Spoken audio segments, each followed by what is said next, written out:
Everybody's your boy Los Trades, and unfortunately today I had to pay to reset all three accounts. I blew my accounts.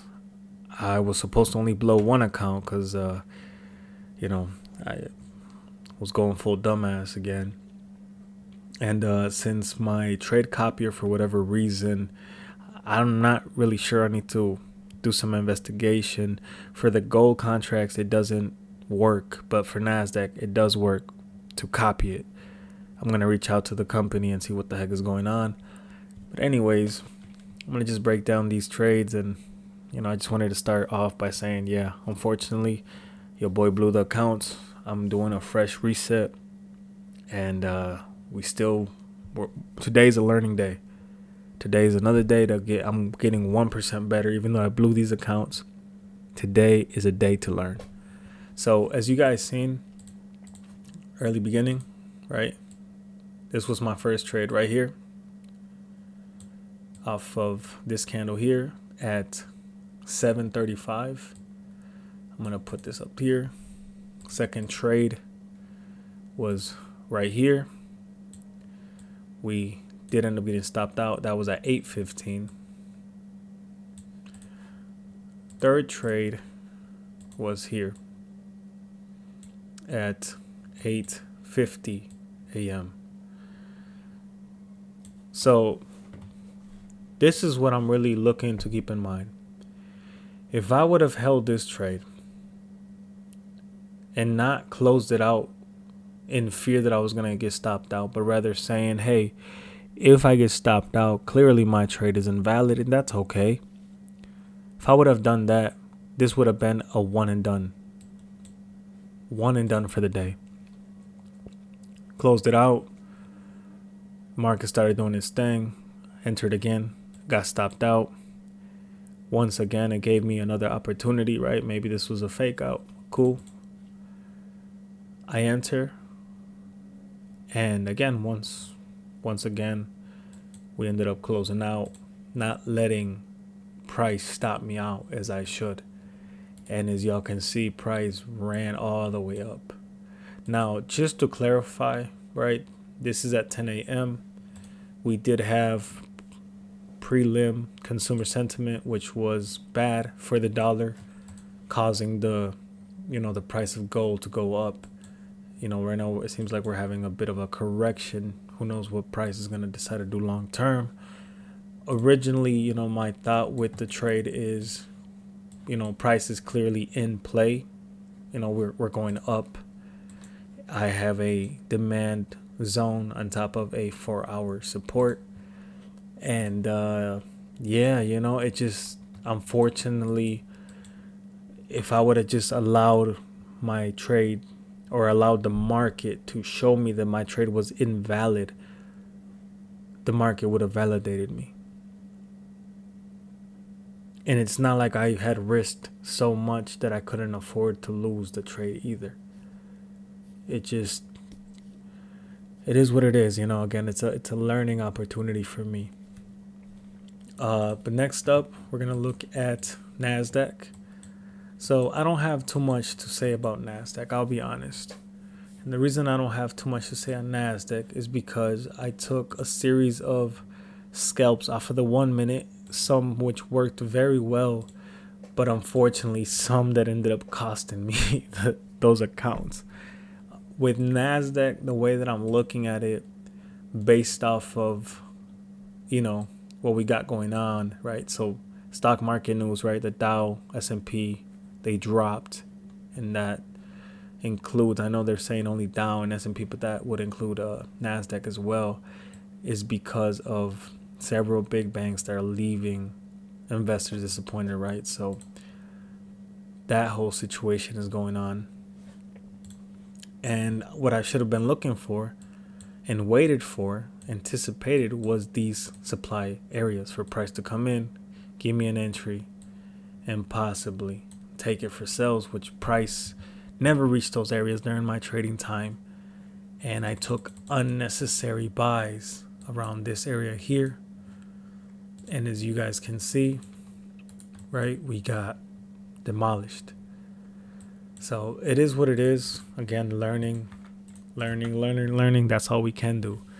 A perfect example of what I'm talking about as far as Nasdaq would be the S&P, where price did indeed, we're pushing bearish. We have several supply areas here, but price did give us an opportunity at 10 a.m.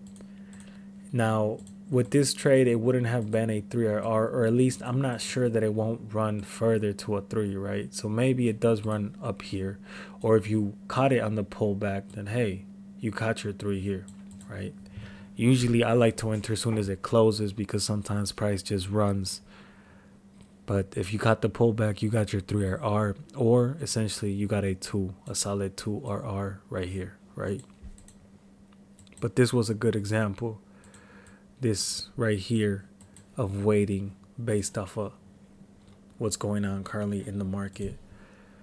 So yeah, just overall, I'm just taking a step back to really acknowledge my mistakes. I'm not too happy with my results, and I will say why.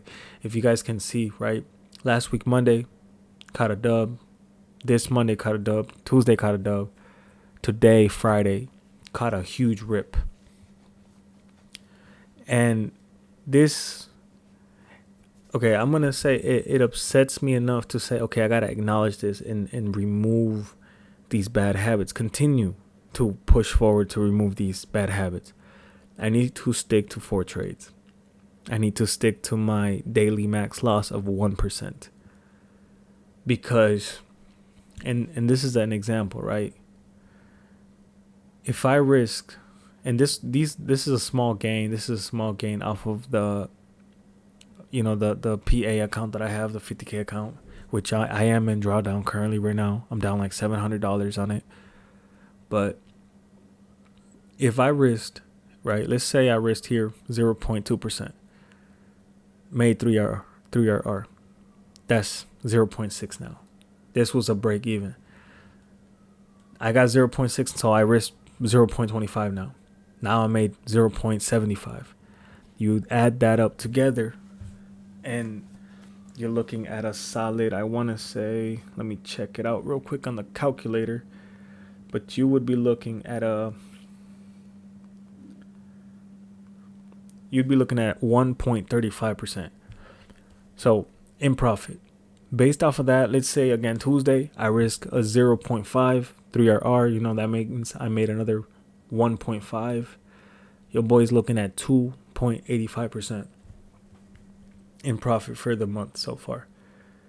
If I stick to my 4 trade max, right, with a max loss of 1%, meaning I got to divide that 1% into 4 pieces. If I, for whatever reason it doesn't work out, I need to give myself 4 bullets in the chamber to make something happen. That means if I lost 1%, I should still be 1.85% in profit. Even if I'm in drawdown, I should still be 1.85% closer to my break even on the account. And instead, what happened, your boy blew the accounts. Now, I'm going to be honest. I think it's been a little bit annoying to me, the fact that I haven't gotten paid yet. I have this 50K account that I'm sitting on because I'm trying to pass these 150K accounts. And it's a bit frustrating, I would say, to be paying this monthly fee and I'm seeing no money coming from it. Because again, I'm trying to pass these 150K accounts, and unfortunately, it seems like I've been in drawdown for a couple weeks now. And it's been taking a bit of a mental toll on me. I want to see myself already in the profit, in the positive, getting closer to passing, and then getting closer to a payout. But this is no excuse to behave that way. You got to act like a professional. You got to stick to your guns. Today's it's a great day, I think, for me, because I've learned so much today. This is huge for me. you best believe next time I'm not going to go against the grain. If the big boys are telling me that we're going a certain type of way, I'm going to just stick to that. And I'm going to look for biases to confirm that.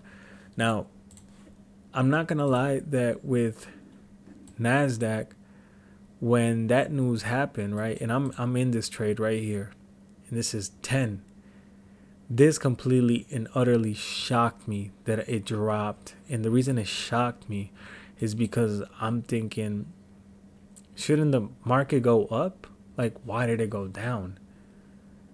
Why did it go down? But with gold, it shot all the way up. So I'm going to do some research on that, because that's something that still caught me a little bit off guard. It is what it is. But like I said, guys, your boy's I paid to reset all 3 accounts. I'm thinking that I'm gonna just we're gonna just push against the grain. I need to really face these obstacles that I've placed within myself. I know that I'm a disciplined trader. I know that I'm a good trader. A lot of my analysis really go into play. I know that I am so close from opening the door of consistent results, consistent success. I am so close to tasting a nice check, man, and being able to quit my freaking job. So I'm not going to give up. I'm going to learn from today and keep it moving forward. Thanks for tuning in, guys. It's your boy Los Trades. Peace.